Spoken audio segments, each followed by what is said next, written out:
Mesias, orang yang dipilih Allah. Juga prajurit-prajurit mengolok-olokkan dia. Mereka mengunjukkan anggur asam kepadanya dan berkata, "Jika engkau adalah raja orang Yahudi, selamatkanlah dirimu." Ada juga tulisan di atas kepalanya, "Inilah raja orang Yahudi." Seorang dari penjahat yang digantung itu menghujat dia, katanya, "Bukankah engkau adalah Kristus? Selamatkanlah dirimu dan kami." Tetapi yang seorang menegur dia, katanya, "Tidakkah engkau takut juga tidak kepada Allah, sedang engkau menerima hukuman yang sama? Kita memang selayaknya dihukum, sebab kita menerima balasan yang setimpal dengan perbuatan kita. Tetapi orang ini tidak berbuat sesuatu yang salah." Lalu ia berkata kepada Yesus, "Yesus, ingatlah akan aku apabila engkau datang sebagai raja." Kata Yesus kepadanya, "Aku berkata kepadamu, sesungguhnya hari ini juga engkau akan ada bersama-sama dengan aku di dalam Firdaus." Ketika itu hari sudah kira-kira jam 12. Lalu kegelapan meliputi seluruh daerah itu sampai jam 3, sebab matahari tidak bersinar. Dan tabir bait suci terbelah dua. Lalu Yesus berseru dengan suara nyaring, "Ya Bapa, ke dalam tanganmu kuserahkan nyawaku." Dan sesudah berkata demikian, ia menyerahkan nyawanya. Ketika kepala pasukan melihat apa yang terjadi, ia memuliakan Allah. Katanya, "Sungguh orang ini adalah orang benar." Dan sesudah seluruh orang banyak yang datang berkerumun di situ untuk tontonan itu, melihat apa yang terjadi itu, pulanglah mereka sambil memukul-mukul diri. Semua orang yang mengenal Yesus dari dekat, termasuk perempuan-perempuan yang mengikuti dia dari Galilea, berdiri jauh-jauh dan melihat semuanya itu. Demikianlah sabda Tuhan. Berpada Terpujilah Kristus. Kristus.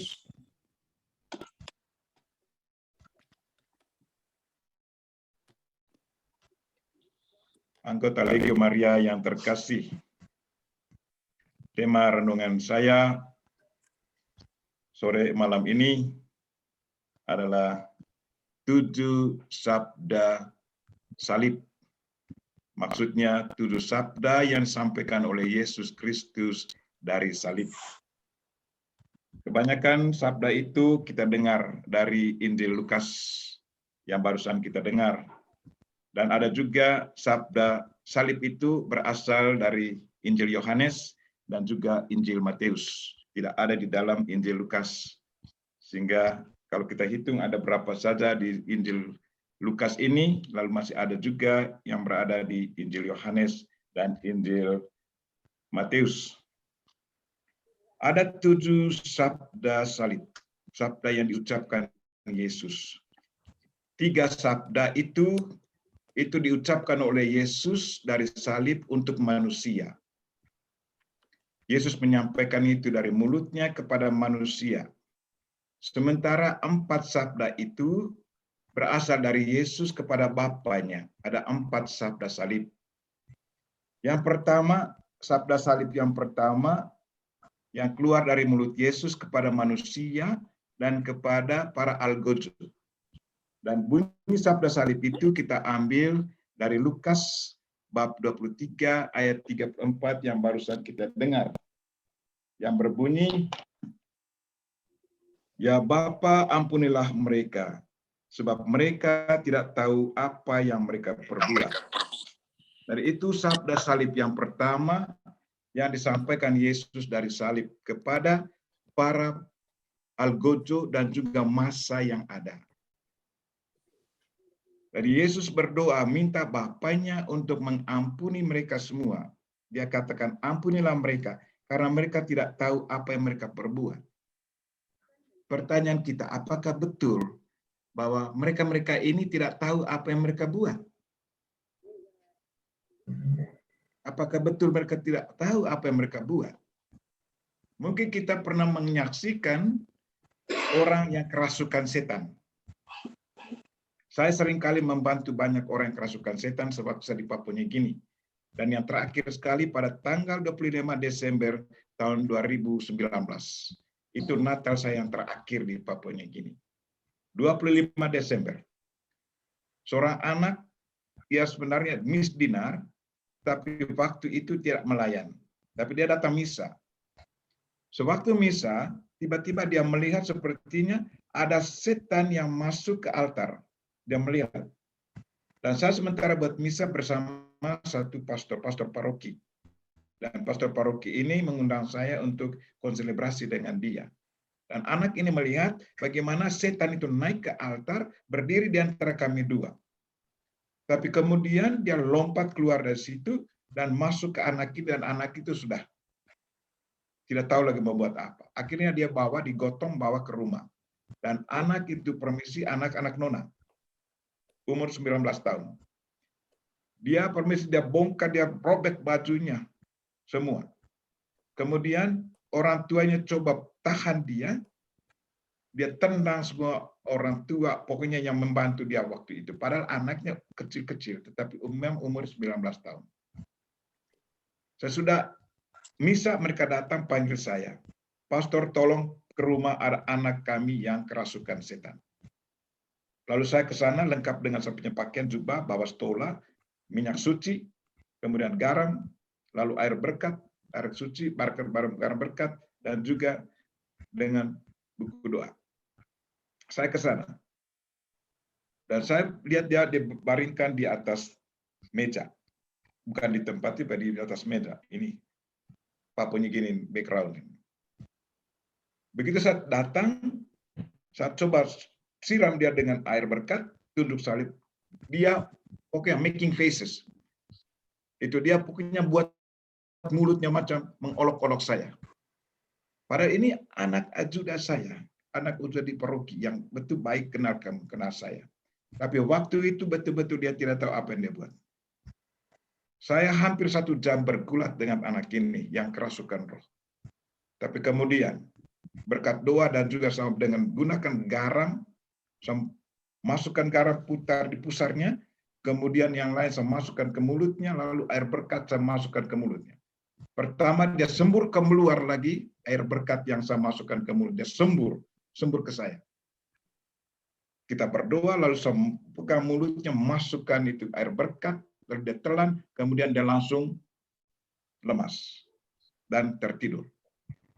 Sesudah 15 menit, kami semua berdoa sampai dia, sesudah 15 menit, saya bisik di telinganya. Nama anak itu Rizal. Saya bilang, Rizal, how are you? Dia buka mata, lihat saya. Dia kaget. What's going on, Father? Dia tanya saya. I said, okay, we are praying for you. Kemudian saya tanya, apa engkau lapar? Saya, iya, saya lapar. Lalu saya suruh mamanya ambil roti, ambil air, kasih dia. Dan dia sama sekali tidak tahu apa yang dia buat. Itu background dari pernyataan Yesus ini. Bapa, ampunilah mereka karena mereka tidak tahu apa yang mereka buat.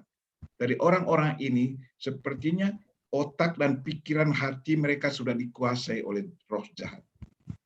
Sehingga mereka tidak tahu apa yang mereka buat. Makanya Yesus berdoa, minta Bapa tolong ampunilah mereka, karena mereka tidak tahu apa yang mereka buat. Dari itu sabda salib yang pertama. Bagaimana Tuhan itu berbelas kasihan dan mengampuni sampai yang kita dengar tadi dalam bacaan ini, itu pemimpin pasukan, kapten yang mengatakan, sungguh orang ini adalah orang benar. Itu hasil doa Yesus yang pertama disalib, minta Bapa mengampuni, sampai orang yang ada sekitar itu juga. Pemimpin pasukan, kapten, dia bertobat, dia mengakui betul orang ini orang benar. Kemudian yang lain juga pukul dada. Kita dengar dalam bacaan, pukul dada itu berarti mereka menyesal. Ya, itu sabda salib yang pertama, bagaimana Yesus yang hakikat Tuhan ini, ketuhanannya itu maha kasih, berbelas kasih dan mengampuni. Dan Tuhan mengampuni mereka itu. Dari hakikat Tuhan pertama itu sebenarnya adalah selalu mau mengampuni manusia.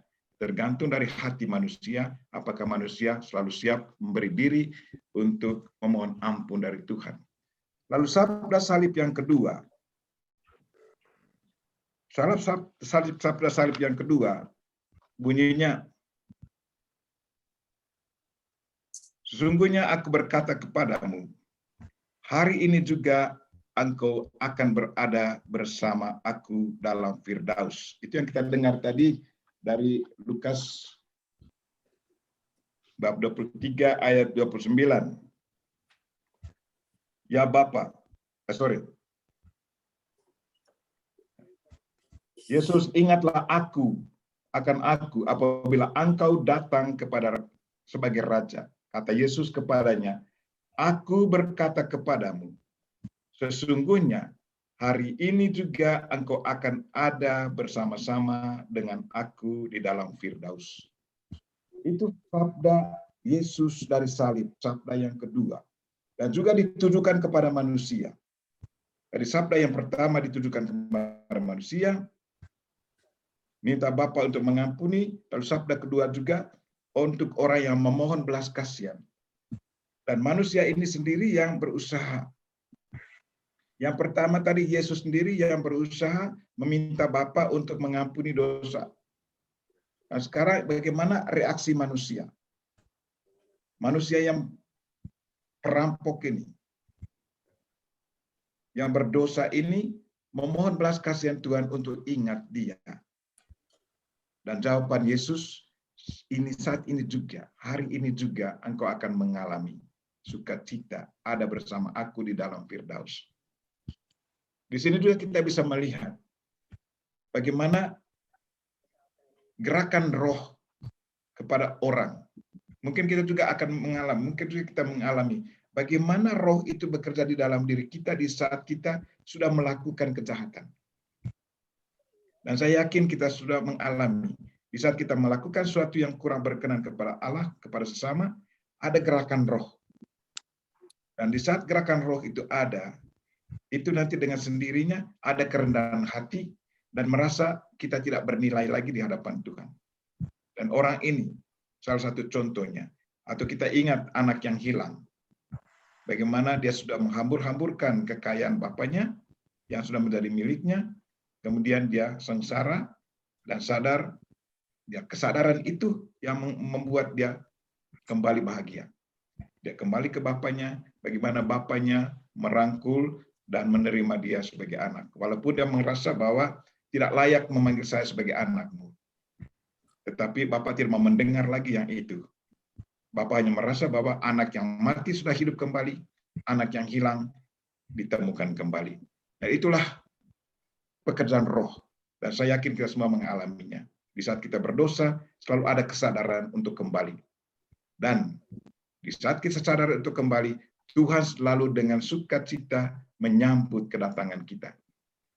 Dan disitulah hebatnya sakramen pengakuan dosa. Manusia mengakui dosanya, dan bagaimana Tuhan mengampuni dosa kita dan menerima kita sebagai anak Tuhan. Dari itu yang kedua, sabda salib yang kedua. Lalu sabda salib yang ketiga tidak ada di Injil Matius, tidak ada di Injil Lukas, tetapi itu ada di Injil Yohanes.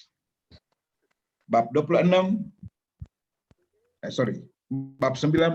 ayat 26 dan 27.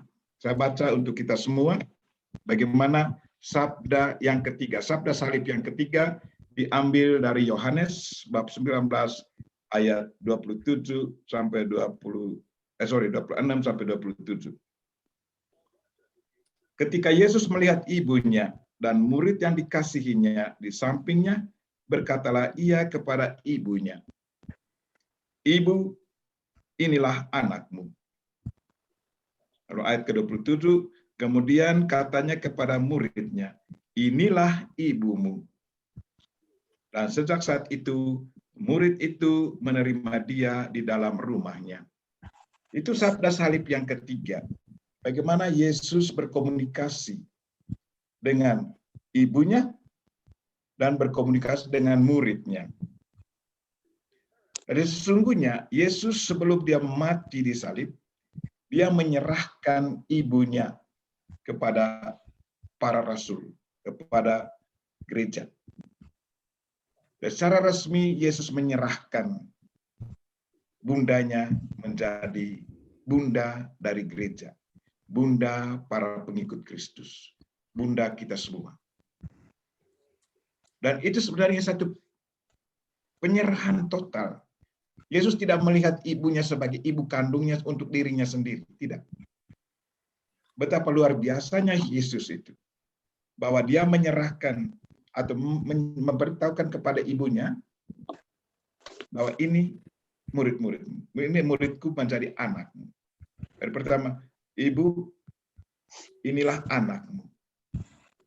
Jadi menyerahkan anak-anaknya itu kepada bunda. Bunda, inilah anak-anakmu. Dari kita yang sebagai pengikut Kristus, yang mengimani Kristus, sesungguhnya selalu melihat Bunda Maria adalah bunda kita yang sudah dipercayakan Yesus. Dari kita bersyukur bahwa kita selalu melihat Bunda Maria adalah bunda kita yang sudah diserahkan oleh Yesus Kristus kepada kita. Lalu kepada murid-muridnya, dia katakan, inilah ibumu. Dari interpretasi di sini bahwa Yohanes, murid yang sangat dikasihi Yesus, menjadi apa istilahnya, mewakili para murid Kristus, mewakili mereka yang mengikuti atau mengimani Kristus. Jadi Yesus katakan, inilah, dia tunjuk kepada Bunda Maria, Yohanes, muridku, inilah ibumu. Jadi di situ Yesus, bagaimana Yesus menyerahkan ibunya kepada para murid, kemudian menyerahkan para murid kepada ibunya. Dan kemudian waktu itu Yohanes mengambil Maria membawa ke rumahnya, dan pada waktu itulah Bunda Maria menjadi yang teman tinggal setingkat, pokoknya menjadi ibu dari para rasul. Dan kita bersyukur, berterima kasih kepada Yesus, karena Yesus sudah menyerahkan ibunya kepada kita. Dan terima kasih untuk grup ini, Legio Maria ini, Serdadu Maria.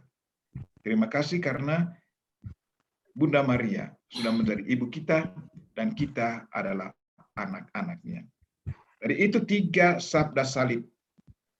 Hanya 3 sabda salib ini yang disampaikan dari salib kepada kita manusia. Sementara 4 sabda salib itu adresnya kepada Tuhan, Yesus dengan Bapaknya. Ada 4 sabda. Yang pertama tidak ada di Lukas, tidak ada di Yohanes, tetapi ada di Matius. Saya bacakan untuk kita apa yang disabdakan oleh Yesus, bagaimana Yesus ngomong dengan Bapaknya. Itu diambil dari Matius bab 27 ayat 46. Matius bab 27 ayat 46 bunyinya. Kira-kira jam 3 berserulah Yesus dengan suara nyaring. Eli, Eli, lama sabachthani. Artinya, Allahku, Allahku, mengapa engkau meninggalkan aku? Jadi sesudah Yesus berkomunikasi dengan manusia, sekarang dia beralih kepada Bapaknya. Dia dan Bapaknya. Dan dia katakan, Allahku, Allahku, mengapa engkau meninggalkan aku? Pertanyaan kita, apakah betul bahwa Bapa meninggalkan Yesus? Ini yang kita sebut percobaan. itu terulang kembali percobaan yang terjadi di Getsemani, di Taman Getsemani, di mana Yesus katakan, Bapa kalau boleh, biarkan piala ini berlalu. Jadi Yesus sudah melihat bagaimana kesulitan yang akan dihadapinya. Bagaimana keringat darah. Dan bagaimana 3 rasul. Yesus sudah meminta mereka untuk berjaga bersama dia. Dia begitu takut di Getsemani. Luar biasa takutnya. Dia meminta 3 muridnya, 3 rasul, Petrus, Yakobus, dan Yohanes, 3 rasul ini, untuk berjaga bersama dia. Tetapi waktu dia kembali melihat mereka semua tertidur. Jadi Yesus betul-betul berjuang sendiri menghadapi apa yang terjadi. Sampai dia merasa takut dan omongan bapaknya, kalau boleh, biarkan piala ini berlalu. Sepertinya dia tidak mau menerima salib ini. Itu namanya godaan. Tapi kemudian dia sadar. Akhirnya dia berdoa, bukan kehendakku, kehendak pula yang terjadi. Demikian pun di salib, sabda salib. Sabda salib yang pertama, itu yang dia ngomong itu. Eli, Eli, lama sabachthani. Allahku, Allahku, mengapa engkau meninggalkan aku? Hakikat Tuhan sesungguhnya always present. Selalu ada. Itu hakikat Tuhan, Emmanuel. Tuhan punya hakikat adalah selalu ada. Always present, Emmanuel. Itulah Tuhan, bahwa selalu hadir. Tetapi Yesus sepertinya karena penderitaan itu, dia sepertinya sendirian. Dan mungkin kita juga mengalami hal yang sama. Di saat kita sakit, kita merasa semacamnya kita sendirian. Atau di saat kita berdoa, sepertinya doa kita tidak didengarkan. Kita merasa kecewa, merasa macam, kenapa Tuhan tinggalkan saya? Tapi sebenarnya Tuhan ada bersama kita. Nah, itu namanya cobaan. Dan Yesus juga mengalami cobaan. Bagaimana dia bergulat dalam situasi seperti ini. Lalu sabda salib yang kedua, di salib yang kedua yang berhubungan dengan Tuhan, diambil dari Yohanes bab 19 ayat 28. Dari Yohanes. Yohanes bab 19 ayat 28. Di situ ditulis, sesudah itu karena Yesus tahu bahwa segala sesuatu telah selesai, berkatalah ia, supaya genaplah yang ada tertulis dalam kitab suci. Aku haus. Aku haus. Dia sampaikan itu. Aku haus.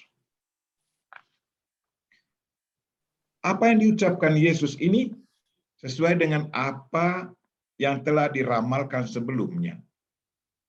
Itu terdapat di dalam Mazmur bab 22 ayat 16 berbunyi, kekuatanku kering seperti beling, lidahku melekat pada langit-langit mulutku.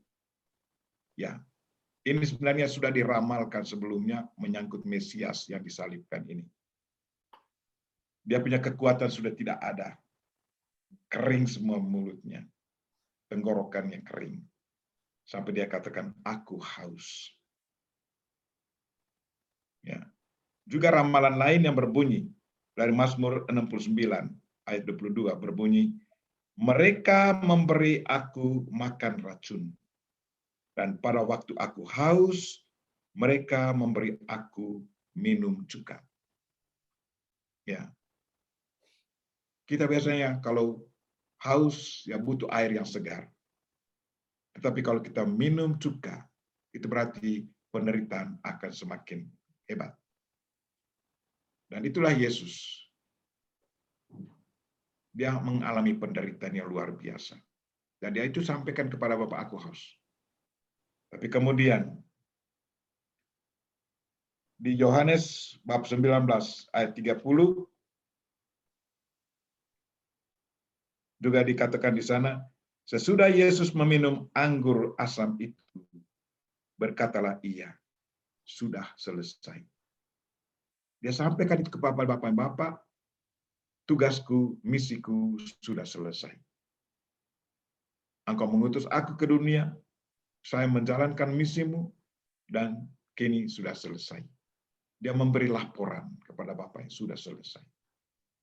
Dan sesudah itu, yang terakhir dari Lukas bab 23 ayat 46, di sana ditulis, Bapa, ke dalam tanganmu aku menyerahkan rohku.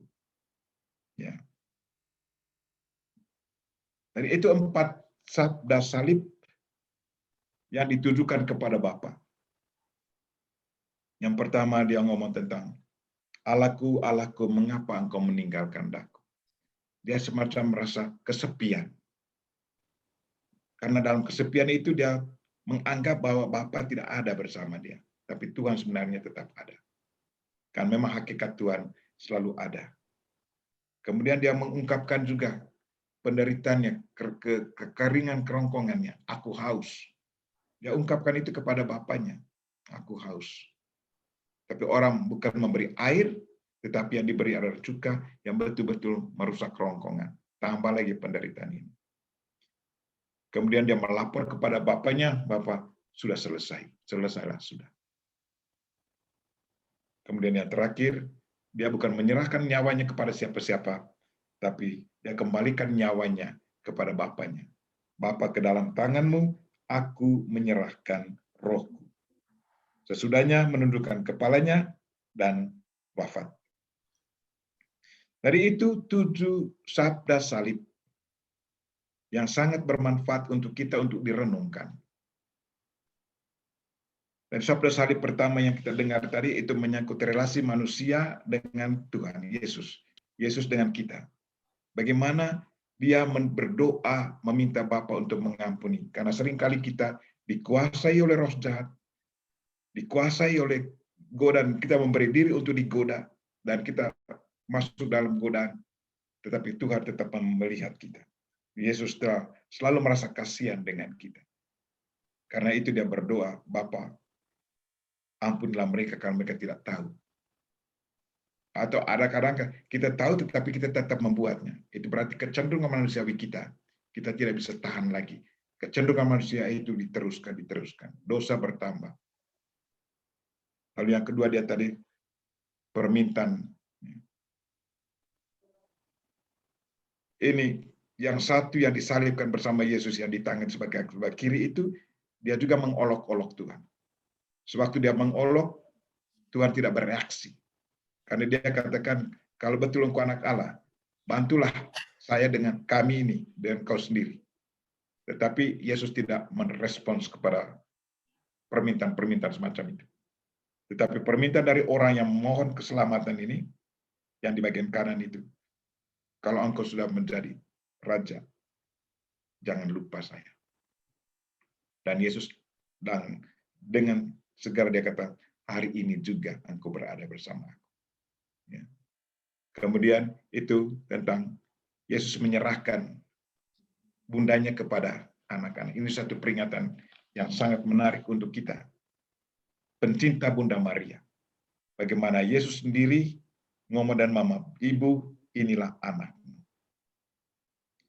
Bagaimana menyerahkan ibu kandungnya yang melahirkan dia di dunia ini. Dia tidak egois, biarkan ibu itu menjadi miliknya sendiri. Tetapi dia menyerahkan ibunya kepada manusia. Luar biasa. Kemudian menyerahkan murid-muridnya kepada ibunya. Jadi ini 3 sabda salib Yesus dengan manusia. Jadi sebelum dia meninggal, dia tidak lupa manusia. Dia tidak mau membiarkan manusia itu hidup dalam dosa. Meminta Bapa untuk mengampuni. Kemudian dia juga mau supaya para muridnya selalu diayomi oleh ibunya, ibu kandungnya. Dia katakan, ibu ini anakmu. Lalu kepada anak-anak, ini ibumu. Bagaimana Yesus begitu mencintai manusia. Walaupun dia sengsara di salib. Tetapi dia tetap ingat manusia yang sudah berdosa dan malah menyalibkan dia. Luar biasa. Menyerahkan ibunya menjadi ibu kita semua. Lalu 4 sabda salib yang relasi dengan Tuhan tadi. Yang pertama itu tentang Eli, Eli lama sabachthani. Bagaimana ia digoda. Digoda merasa bahwa saya sendirian, Bapa tidak ada. Tapi sesungguhnya Tuhan selalu hadir bersama kita. Ya. Dan mungkin ini saja yang perlu saya sharingkan sebagai satu persiapan kita, ini pekan sengsara, untuk persiapan untuk hari Jumat Agung, karena 7 sabda salib ini akan kita dengar juga waktu Jumat Agung nanti. Jadi mudah-mudahan apa yang saya sharingkan ini bermanfaat bagi kita semua, dan semoga kita tetap yang selalu diteguhkan, iman kita diteguhkan, dan selalu berharap bahwa di saat Prapaskah ini, kita juga tetap kembali mengakui segala dosa dan kesalahan kita, mengikuti pengakuan pribadi atau absolusi umum. Ya, seperti itu. Jadi terima kasih untuk dengarnya, waktunya. Kalau ada pertanyaan, silakan. Pak Frian, terima kasih. Terima kasih kepada Pastor Freddy yang berada di Manggarai. Kita ada beberapa tamu juga di sini ya. Ada Edel Trudis Nurmi, ada Emma, ada Febriliana, ada Suster Yasinta juga, ada Pak Dominikus juga gitu ya. Di rumah. Iya. Silakan. Oh, ada Liliana juga, ada Liliana. Iya. Baru keluar dari kamar mandi. Selamat sore, Pastor. Iya. Selamat sore, Ibu. Selamat sore. Ya, selamat sore. Ya, boleh ditanya, boleh bertanya kepada Pastor Freddy yang biasanya memberikan renungan harian kepada kita semua, kepada banyak orang ya, Pastor ya, di grup WhatsApp banyak memberikan renungan harian ya. Silakan saya buka pertanyaannya untuk 7 sabda salib Yesus ini. Dipersilakan saya buka forum tanya jawab.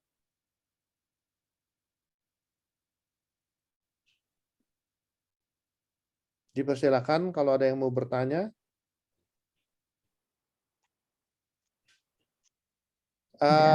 Suaranya boleh di kan ya, suaranya boleh di unmute karena saya tadi mute semuanya supaya nggak berisik gitu. Kalau mau bertanya boleh di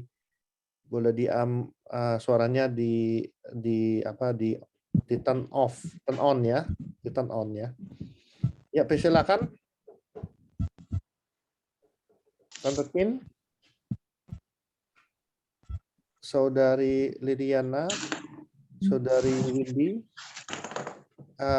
Nurmi juga. Tidak. Suster Yasinta dari Italia, silakan.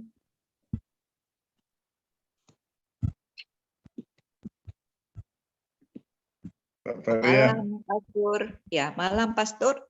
Selamat malam, Ibu. Ya, saya mau tanya, ini ada yang 4 sabda yang diucapkan Yesus kepada Allah Bapa.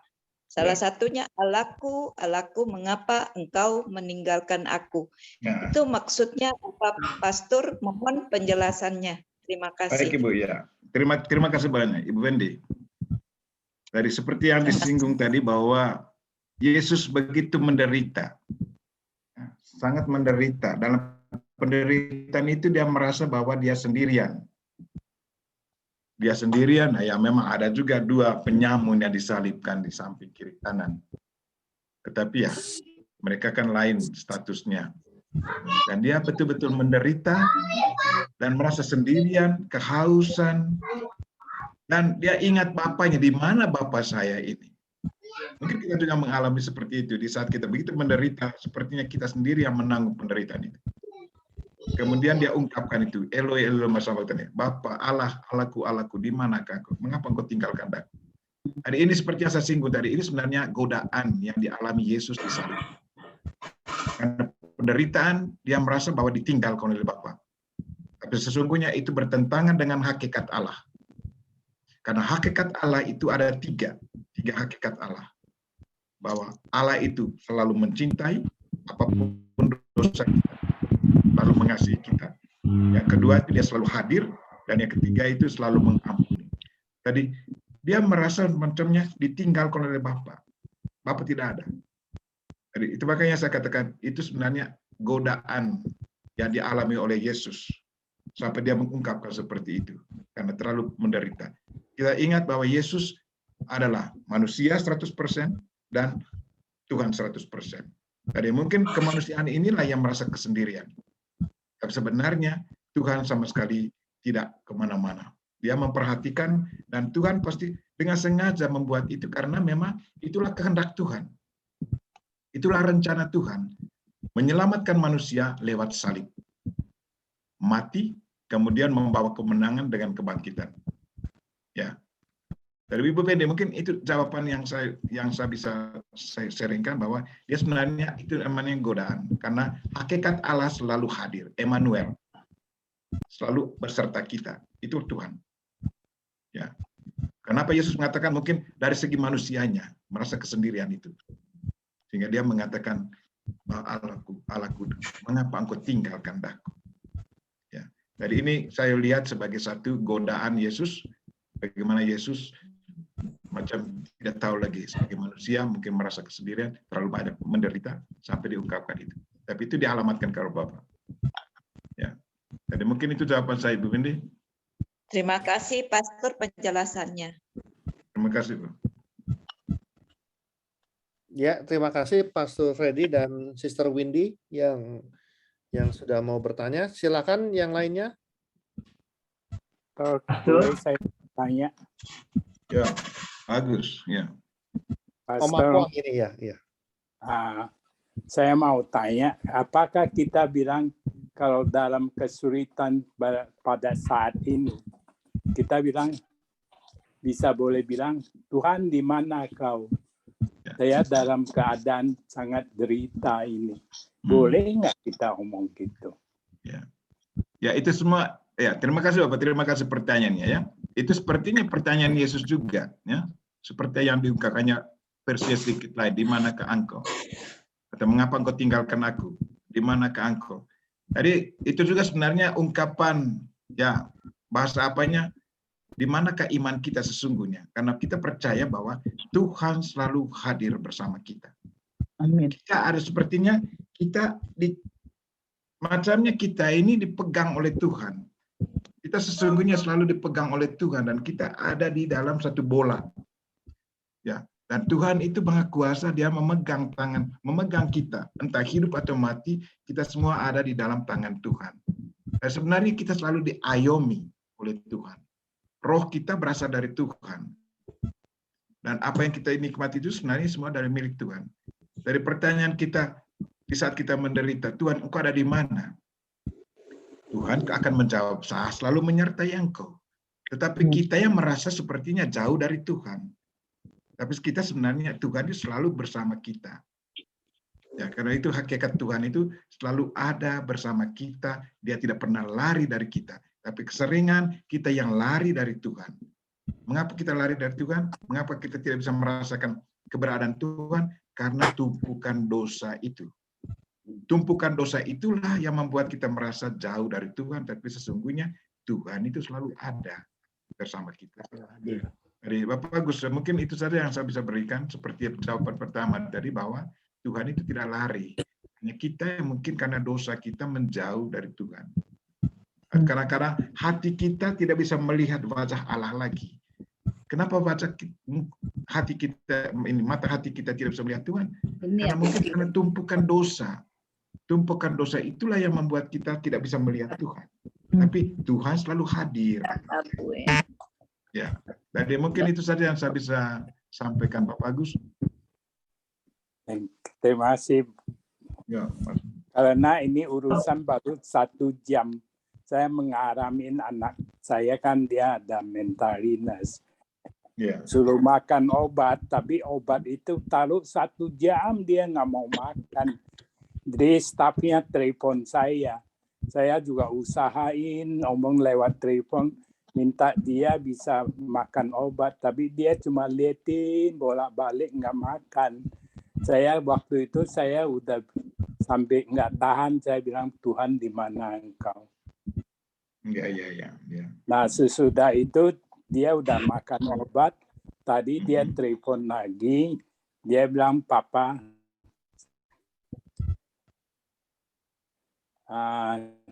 saya lagi istirahat, nanti jam 10 boleh nggak saya telepon you balik? Ya saya bilang bagus. Dari suaranya jadi dia udah pulih kembali. Itu dah Tuhan di mana.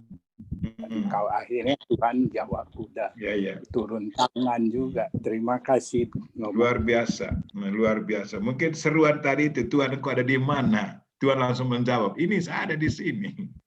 Langsung memberi mujizat kepada anak yang sakit. Puji Tuhan. Terima kasih, Bapak. Terima kasih. Pastor, boleh saya bertanya? Silakan Pemul.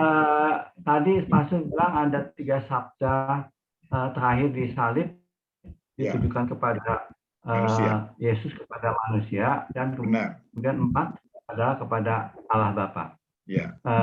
Yang tadi satu sudah ditanya tentang mengapa Bapa meninggalkan aku, dan ada lagi sabda yang berkata Yesus berkata pada Bapaknya saat itu setelah dia disalib, Bapa, aku haus. Karena memang Yesus sangat menderita sepanjang mengikul salib, itu nggak dikasih minum kan, pecut segala macam, sedangkan tubuh manusia adalah sebagian besar dari air, itu sudah mengerti semua. Jadi bagaimana Pastor dapat menerangkan dari segi ketuhanan, dari segi ini, segi Yesus ini, kan sebetulnya Yesus mengatakan bahwa dia sebetulnya adalah air hidup. Siapa yang meminum dari aku tidak akan haus selamanya. Oke, betul. Mohon penjelasan dari Terima kasih, Bapak. Terima kasih ya. Ya, itu benar juga Yesus katakan, akulah air kehidupan. Siapa meminum darahku akan memperoleh keselamatan, macam itu. Tapi ini dalam proses disalib ini, mungkin ini yang biasa yang kita juga alami sebagai manusia. Ada kebutuhan-kebutuhan biologis yang kita mau kecap untuk terakhir kalinya. Saya masih ingat, ada orang tua yang mau meninggal, mereka mau sama makan ini sama makan hati ayam misalnya, sama makan buah ini, dan anak akan cari itu, berjuang setengah mati. Mereka pikir dia sudah baik. Ternyata itu kecapan terakhir. Kebutuhan biologis yang mau dirasakannya untuk terakhir kalinya. Dan ada yang menafsirkan, dia katakan aku haus. Dan seperti Bapak Zal katakan itu, bahwa memang 70% tubuh kita itu dari air, benar. Nah, mungkin Yesus juga mau mengecap air itu, kebutuhan biologis, karena air itu kebutuhan biologis. Seperti ada yang meminta makanan, mungkin nasi atau buah atau apa. Mungkin itu dia juga sebagai manusia mungkin dia mengecap untuk terakhir kalinya sebelum dia wafat. Ya, aku haus. Waktu itu aku haus. Nah, sudah itu dia serahkan dirinya. Memang tidak diberi air. Ada sebelumnya itu dari beri itu beri cuka itu. Tapi mungkin sudah cuka itu dia merasakan lain sekali, betul-betul membutuhkan air segar. Tapi tidak ada. Dan sudah itu dia langsung serahkan dirinya kepada Bapa. Jadi saya punya penafsirannya itu kemungkinan ini Yesus macam kebutuhan terakhir untuk merasakan kebutuhan biologis terakhir yang sebagai manusianya untuk rasakan sebelum dia meninggal. Karena banyak juga manusia yang membutuhkan sesuatu yang terakhir, sudah itu dia meninggal. Jadi Bapak, mungkin itu saja yang saya bisa jawab. Menyangkut akulah air kehidupan. Ya, akulah air kehidupan, dia katakan begitu. Dan sesungguhnya dia adalah sumber air. Tapi mungkin bukan sumber air untuk dirinya, tapi sumber air untuk orang yang di luar itu. Dia akan menjadi sumbernya. Tapi mungkin pertanyaan itu benar juga. Kenapa dia membutuhkan air kalau memang dia sumber air? Tetapi jawaban saya mungkin yang mau mengecap untuk terakhir kali sebagai manusia kebutuhan biologisnya. Ya, karena memang dia tidak mendapat apa-apa sesudah itu. Sudah itu dia hanya memberi diri. Dia meminta Bapak kepada buku serahkan diri, serahkan nyawa. Sudah selesai. Bapak Mul, mungkin itu saja yang saya bisa jawab. Mungkin ada teman-teman lain yang bisa memberikan tambahan. Silakan. Ya, terima kasih Pastor. Ya, memang Yesus adalah 100% manusia, 100% Tuhan. Benar. Jadi, dari segi manusianya dia bisa haus. Ya, betul. Tapi dari segi Tuhannya kita yang haus. Iya, ya. Benar, ya. Ya, terima kasih kepada Om Mul. Tadi boleh saya tambahkan, Pastor Freddy? Silakan. Iya, tentang yang Om Akwang bilang itu, apakah kita boleh kesal, boleh marah, boleh komplain kepada Tuhan?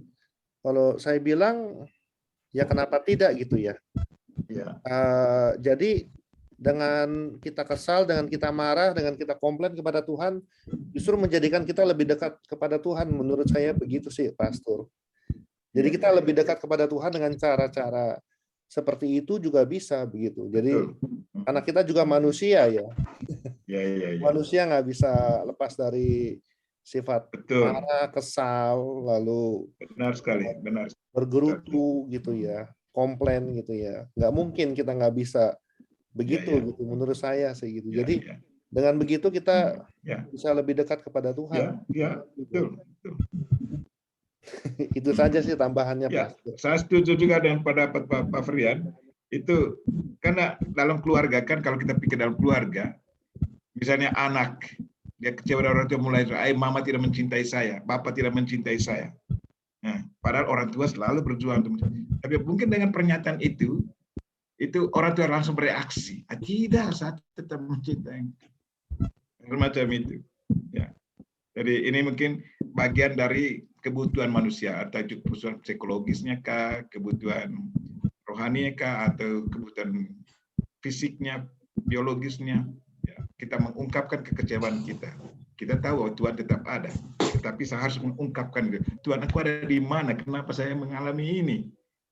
Seperti tadi Bapak Agus punya anak itu, atau Bapak Agus sendiri yang mengatakan, Tuhan, aku ada di mana? Kasihan saya punya anak. Tapi sudah itu mengalami sesuatu yang luar biasa. Sepertinya suara kita didengar oleh Tuhan, dan waktu itulah Tuhan memberi apa yang kita sangat butuhkan. Jadi mungkin menggerutu dalam iman itu juga mungkin perlu juga.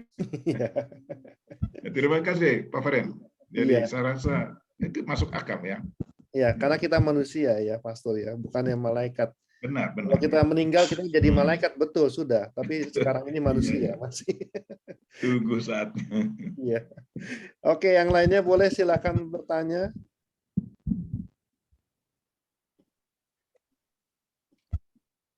Liliana boleh, Pak Febril boleh, Suster Yasinta, Ibu Emma, Bapak Dominikus, Bapak Eltrudis boleh.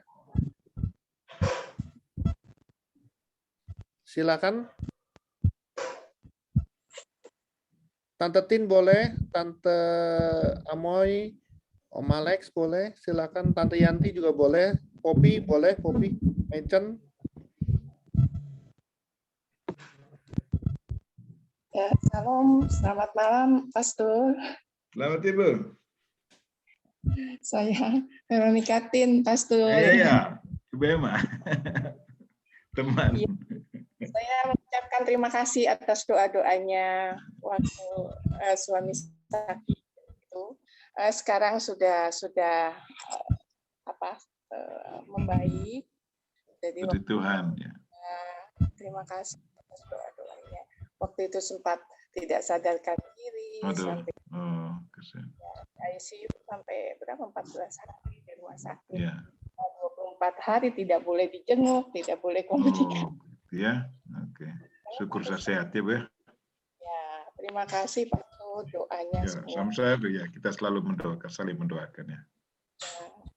Sampai sekarang pun saya masih kadang agak masih belum. Ya, baik, kita terus mendoakan ya. Saya akan ada misa harian Ibu ya.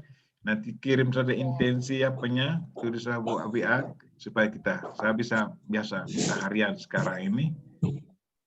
Kalau ada intensi yang mau didoakan, silakan. Saya dengan senang hati mendoakannya. Terima kasih, Pastor. Terima kasih. Sama-sama, Bu. Sama-sama. Ya, terima kasih Tante Tin untuk ucapan terima kasihnya kepada Pastor Freddy karena suaminya itu kena COVID lalu masuk rumah sakit, tidak sadarkan diri, ICU dan segala macam, tapi sekarang sudah sehat. Tadi baru muncul tadi itu si Om Har ya. Tapi suaminya tadi muncul juga, Pastor. Oh gitu. Iya, iya. Iya, di sini ya. Silakan yang lainnya boleh bertanya.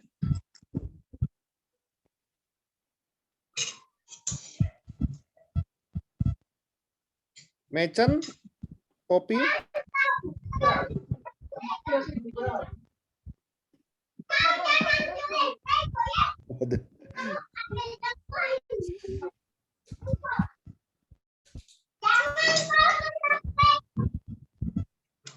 Silakan yang lainnya. Iya, saya dah, ya Pastor. Yanti, ya. Pastor bilang bagaimana, saya Yanti. Pastor bilang tadi orang sendirian, kenapa, bagaimana? Sebab saya juga sendirian juga. Yeah. Jadi apa-apa tuh sepi, bagaimana ya? Jadi saya ikut sama dengan Pastor, ikut Zoom, grup, gitu. Yeah. Jadi ya sekarang daripada dibanding dulu 15 tahun yang lalu, ya sekarang saya diberi ada kekuatan. Puji Tuhan, Ibu. Tadi Pastor bilang bagaimana tuh kalau sendirian itu? Ya. Baik, ya. Terima kasih. Terima kasih. Nah, ini kalau kita sendiri, Ibu, sebenarnya di dalam kesendirian itu juga kalau betul-betul kita manfaatkan iman kita. Iya. Bahwa Tuhan selalu ada bersama kita. Saya selalu mengingatkan saya punya adik-adik, para frater, para bruder yang saya dampingi. Di saat sendirian itu, engkau buat apa? Usahalah selalu berkomunikasi dengan Tuhan. Engkau melihat bunga, engkau harus memuji Tuhan, lihat bunga yang begitu indah. Atau sementara memberi makanan kepada hewan misalnya, ada anjing kah, apa kucing kah, apa itu, berkomunikasi, karena lewat komunikasi itu kita bisa semakin mengenal Tuhan. Lihat anjing yang begitu menarik, bagaimana anjing bermain dan kita bisa memuji Tuhan di situ. Tuhan menurut yang kita, kalau kita kembali ke proses penciptaan manusia, bahwa Tuhan sendiri yang menciptakan kita dengan segala caranya. Kemudian sesudah dari ciptaan itu menghasilkan itu bentuk manusia, tetapi tetap mati. Tapi kemudian dia masukkan rohnya sendiri, bayangkan. Dia memasukkan rohnya sendiri kepada barang yang sudah diciptakan dalam bentuk manusia itu. Dan pada waktu itulah manusia bergerak menjadi hidup. Dan sesungguhnya di saat itu atau sekarang juga tahu bahwa jiwa saya itu bukan milik saya. Jiwa saya adalah roh Tuhan yang ada di dalam diri saya. Dengan itu Tuhan selalu ada bersama saya. Kadang-kadang kita lupa. Kadang-kadang kita lupa, macam tadi kita ngomong Tuhan itu ada di mana. Sebenarnya kalau kita sadar betul, kalau kita betul-betul percaya proses penciptaan manusia, bahwa roh kita ini, jiwa kita ini adalah milik Tuhan dan dia hadir di sini. Atau kalau kita kembali ke permandian kita, bagaimana kita dipermandikan? Dipermandikan dalam nama Allah Tritunggal. Aku mempermandikan engkau dalam nama Bapa dan Putra dan Roh Kudus. Itu berarti kita sudah menjadi, tubuh kita menjadi rumah kediaman Tuhan. Sehingga satu Paulus katakan bahwa kita adalah bait suci Allah. Dari Allah Tritunggal sudah ada di dalam diri kita sejak kita dipermandikan. Aku mempermandikan engkau dalam nama Bapa dan Putra. Itu kalau kita mengimani itu berarti Tuhan Allah Tritunggal sudah ada. Sehingga satu Paulus katakan bait suci. Tubuh kita adalah bait suci Allah. Itu berarti Allah dwelling in us, tinggal di dalam diri kita. Tapi seringkali kita tidak menganggapnya seperti itu, tidak melihat seperti itu. Tapi kalau ada orang yang betul-betul mengimani itu, tidak usah takut. Tidak usah takut, karena memang Tuhan ada bersama saya. Kemudian kita juga akan merasa takut berbuat dosa, karena Tuhan waktu kita buat sesuatu, tiba-tiba ada suara di dalam diri kita. Ada suara, jangan. Siapa punya suara itu? Itu suara Tuhan, atau suara malaikat. Ya, saya kira kita semua punya pengalaman bagaimana dua suara yang bertentangan. Satu mengatakan jangan, satu mengatakan iya. Nah, itu sebenarnya suara Tuhan. Ya. Mungkin itu yang perlu kita sadari bahwa Tuhan selalu bersama saya sehingga saya bisa ngomong dengan Tuhan kapan saja. Tidak perlu mengenang ada ke langit. Tidak, melihat ke dalam. Kan saudara sebab Tuhan ada bersama saya. Jadi Ibu mungkin itu saja yang saya bisa jawab ya. Ya, terima kasih banyak. Ya, mari Ibu ya, mari. Ya, Ibu ya. Ya, terima kasih kepada Tante Yanti. Silakan yang lainnya sebelum saya tutup dengan doa penutup. Dipersilakan untuk bertanya kepada Ibu Inge yang baru join juga. Liliana tidak mau? Ya, silakan. Didengar aja, Pastor. Ya, mari Bu. Oke. Ibu Emma tidak mau? Ada komentar? Saya sharing sebentar ya. Boleh. Oke. Selamat malam, Romo. Selamat malam, Emma. Saya kenal Romo sudah cukup lama. Dia pernah ke sini. Saya pernah ketemu langsung, jadi luar biasa buat saya. Saya sharing begini ya, waktu di awal saya diberi tugas untuk mewartakan kerahiman, ya pada umumnya sih biasa aja gitu ya, tidak ada masalah gitu. Tapi saya sudah mendapat pesan di awal dari Monsinyur Pujo waktu itu, mengatakan begini, andai kata kamu ditolak di suatu tempat, jalanlah terus. Itu pun saya alami ternyata. Jadi sempat ditolak, sempat diomongkan, sempat dicaci maki, itu pasti. Ada rasa putus asa itu ada. Pernah saya mengatakan begini, Yesus, saya baru sebentar melayani Engkau, tapi saya sudah mengalami yang tidak nyaman untuk saya. Apakah saya berjalan terus atau saya harus berhenti? Itu pertanyaan waktu saya berdoa. Ketika saya bertemu seseorang yang juga dari Australia, dia datang menjenguk ayahnya di Boromius, seorang dokter spesialis. Waktu itu saya berikan gambar Yesus dan doa Koronka. Saya mengatakan, Mas, kalau mau mendoakan Bapak, tolong doakan dengan doa Koronka. Langsung anaknya itu bercerita, Ibu, 3 hari yang lalu sebelum saya terbang dari Australia ke Jakarta, ada pesan teman-teman. Ayo nanti kamu doakan ayahmu dengan doa Koronka. Doanya seperti apa? Kata dia.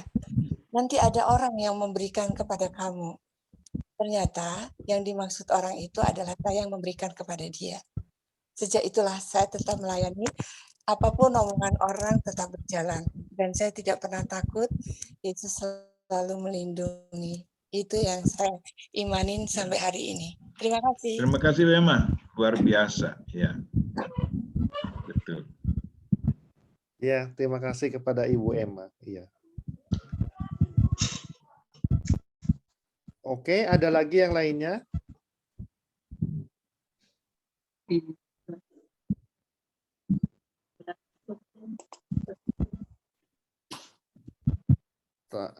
Poppy ada, Poppy? Poppy?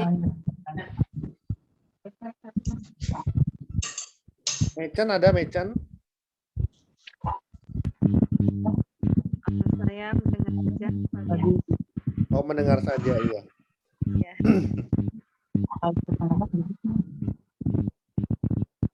Oke. Oke, Pastor Freddy, terima kasih banyak waktunya. Terima kasih juga, Pak Firian. Terima kasih. Kita tutup doa dengan doa penutup dulu, lalu kita minta berkat penutup dari Pastor ya. Ya. Boleh, iya. Oke.